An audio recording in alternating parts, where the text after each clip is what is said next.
Hello, hello, j'espère que vous gardez le cap malgré les turbulences actuelles. Alors avant de démarrer, je tenais à vous remercier chaleureusement pour vos abonnements et vos commentaires.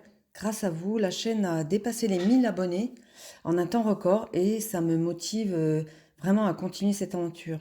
Donc merci encore. Alors je vais vous partager mon interprétation de la pleine lune en poisson qui aura lieu dans la nuit du 17 au 18 septembre à 2h44 temps universel, donc 4h44 pour Paris, et qui est accompagnée d'une éclipse partielle. Alors, je vous rappelle l'importance des éclipses, ce phénomène céleste fascinant qui symbolise un portail énergétique, un passage entre le passé et l'avenir.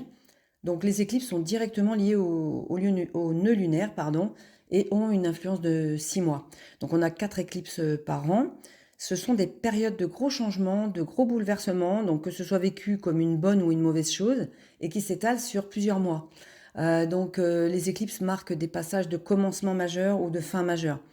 En tout cas, lors de chaque éclipse, les nœuds sont activés, déclenchant des événements et des expériences à vivre pour nous pousser vers l'évolution spirituelle qui est liée aux leçons karmiques des nœuds lunaires. Tout ça a corrélé avec votre axe natal, votre axe nodal de naissance, toujours. Alors la lune symbolise l'âme, notre inconscient, nos émotions profondes, et le soleil représente notre essence profonde, notre conscient, la vitalité. Donc lors d'une éclipse solaire, le soleil disparaît momentanément et laissant la place à la lune, à son royaume intérieur, intuitif, émotionnel. Et lors d'une éclipse lunaire, c'est le soleil qui illumine l'ombre de la lune et qui nous rappelle l'importance de mettre de la conscience sur les dynamiques inconscientes. Bon, j'espère que c'est clair. Donc l'enjeu majeur, c'est de trouver l'équilibre entre les deux polarités, donc la lumière et l'ombre, le conscient, l'inconscient, le passé et l'avenir. Et donc là, nous arrivons ce 29 mars 2025 à la clôture des éclipses dans l'axe Bélier-Balance, qui nous a bien fait travailler depuis juillet 2023. Et depuis la dernière éclipse solaire aussi conjointe à Chiron, donc c'était le 8 avril 2024, donc c'était une pleine lune en bélier qui était sur le 19e degré. Je pense qu'on peut regarder en arrière, commencer à prendre conscience des résultats qu'on a obtenus par rapport à cette guérison qu'on a initiée en bélier. Et donc en mars prochain, nous pourrons certainement avoir une profonde réflexion sur l'impact que ça a pu avoir et surtout comment ça nous a influencé, ça nous a fait grandir, façonner et inspirer pour manifester notre vérité authentique. Donc, nous en sommes où dans cette compréhension de notre guérison? Qu'avons-nous solutionné? Qu'est-ce qui nous reste à transcender? Donc là, il nous reste quelques mois pour bosser sur cet axe relationnel. Et cette pleine lune du 18 septembre, dans cet axe poisson-vierge, qui va ouvrir aussi le prochain cycle nodal, ça va préparer cet axe des nœuds poisson-vierge que nous allons travailler pendant 18 mois. Et donc, cette pleine lune, c'est vraiment un tremplin, une sorte de travail préparatoire. Donc, cette pleine lune nous donne l'opportunité de purifier nos émotions, nos pensées, de dissoudre les illusions qui nous éloignent de la vérité. Donc, je ne vais pas trop développer au niveau des aspects car l'audio sera trop long et j'en parlerai pour l'équinoxe avec l'entrée du soleil en balance, donc qui aura lieu juste après cette pleine lune, le 22 septembre. Donc, la lune est conjointe à Neptune en poisson, maître des poissons et maître de cette pleine lune, donc très puissante. C'est une pleine lune hautement émotionnelle. Donc, pour les sensibles, ben voilà, ça va travailler un petit peu. Neptune rétrograde depuis le 2 juillet, donc c'est un transit subtil en poisson, aux effets impalpables qui peut nous faire ressentir et raviver des situations antérieures non résolues et qui nous permet d'en découvrir les points faibles. Donc, par contre, attention avec Neptune, il y a le danger de se perdre dans les illusions et les schémas autodestructeurs si les énergies ne sont pas bien canalisées. Donc, il est important de lâcher prise, mais de ne pas sombrer dans l'excès d'émotions et la confusion. Donc vraiment, cette pleine lune va révéler comme une phase de purification intense, de mutation, qui nous invite à un profond nettoyage des émotions, des pensées, des croyances. Il y a un vrai moment de bascule entre illusion et intuition. Donc voilà, donc on a la lune en poisson en maison 8, donc qui est associée aux transformations profondes. La lune en poisson en 8, c'est vraiment relatif aux notions d'attachement, de détachement nécessaires. Donc purification à travers des crises, des secrets révélés et des connexions karmiques aussi. Donc cette lune met l'accent sur la dissolution des attachements émotionnels profonds et aussi à la fin des cycles karmiques. Le soleil, lui, est en vierge, donc il cherche à apporter de la clarté, de l'ordre, de la purification. Donc il est en maison 2, la maison liée aux dons, aux ressources, à la sécurité matérielle.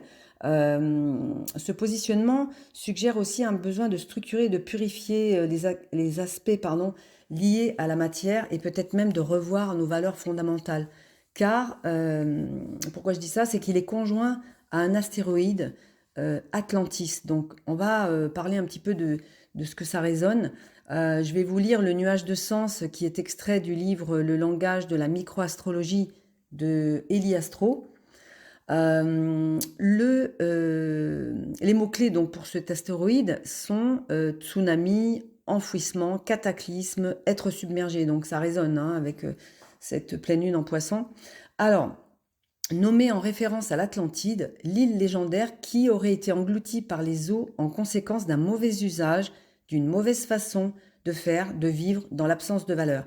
Donc l'Atlantide était une civilisation avancée et prospère, dirigée par des rois divins issus de la lignée de Poséidon. Donc ça parle de déclin moral et au fil des temps, les habitants de l'Atlantide devinrent corrompus et arrogants. Donc ce qui a conduit à un déclin moral de la société. En raison de leur décadence, les Atlantes ont été punis par Zeus et un jour, donc un violent tremblement de terre, des inondations ont englouti l'île en une seule journée et une seule nuit, les faisant disparaître sous les flots de l'océan. Donc du coup, le lien que j'ai fait, alors c'est mon interprétation, entre Atlantis et ce soleil suggère une réévaluation karmique de la manière dont nous utilisons nos talents, nos dons, nos ressources en maison 2, notre pouvoir, et notamment en ce qui concerne l'usage abusif du pouvoir, de la technologie et des connaissances. Donc, utilisons nos capacités avec discernement, sans arrogance ni illusion de toute puissance. Donc voilà, donc là, il faut qu'on recherche le contact avec notre âme pour entendre notre petite voix intérieure. Et c'est par un travail initiatique qu'on va pouvoir se servir utilement de nos dons et profiter de la matière.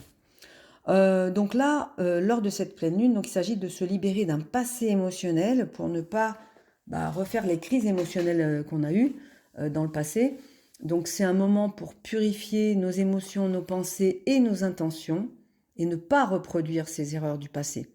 Donc voilà, moi je dis même que c'est une sommation de rompre avec nos schémas émotionnels et la thématique principale de cette pleine lune, ça va être de trouver la sécurité intérieure et donc de devenir beaucoup plus autonome émotionnellement, de prendre nos responsabilités. C'est pour ça qu'il faut savoir aujourd'hui identifier les émotions et se dissocier de ces dernières. Donc c'est très difficile, je vous l'accorde, mais aujourd'hui, il y a plein de personnes compétentes pour nous aider à cela. Donc nous allons, comment dirais-je, renaître de nos cendres. N'oublions pas que Mars est en Cancer et donc là, il y a une transformation très subtile, je dirais. Il va falloir, parce que là, Mars en Cancer est carré à l'axe nodal et il y a beaucoup de réactions émotionnelles. Et en ce moment, il est dans la maison de la Lune. Donc le plus gros défi à dépasser, c'est ça. C'est prendre conscience de nos fonctionnements, de reprendre le pouvoir sur cette sécurité intérieure au lieu de la chercher à l'extérieur, puisqu'on ne la trouve pas forcément en plus. Donc plus on cherche à l'extérieur et moins on trouve. Donc il vaut mieux essayer de la trouver à l'intérieur de nous, maîtriser mieux nos émotions, trouver notre guide intérieur.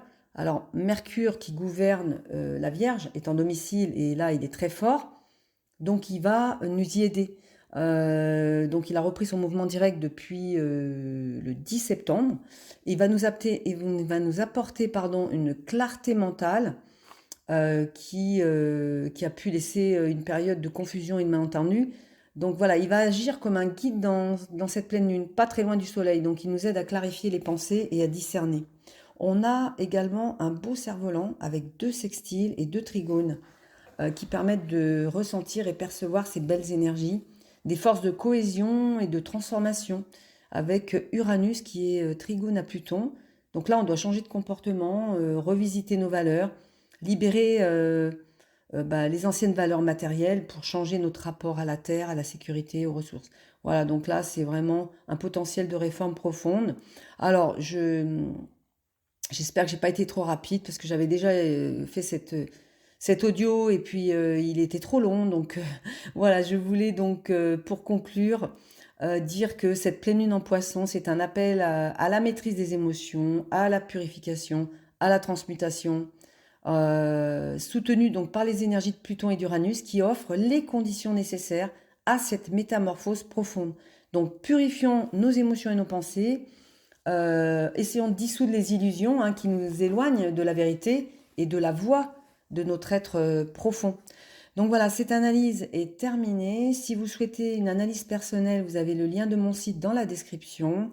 Je vous souhaite une très belle pleine lune. Malgré tout, essayez d'être en conscience le plus possible. Canalisez vos émotions, gérez vos peurs et vos angoisses. J'ai beaucoup de personnes qui m'ont déjà parlé de ça. Il faudrait écouter de la musique zen, aller en forêt aussi, connectez-vous à la nature pour essayer de débrancher. Soyez patient, ça va passer, prenez bien soin de vous et je vous dis à très bientôt pour un nouveau post. Au revoir, prenez bien soin de vous.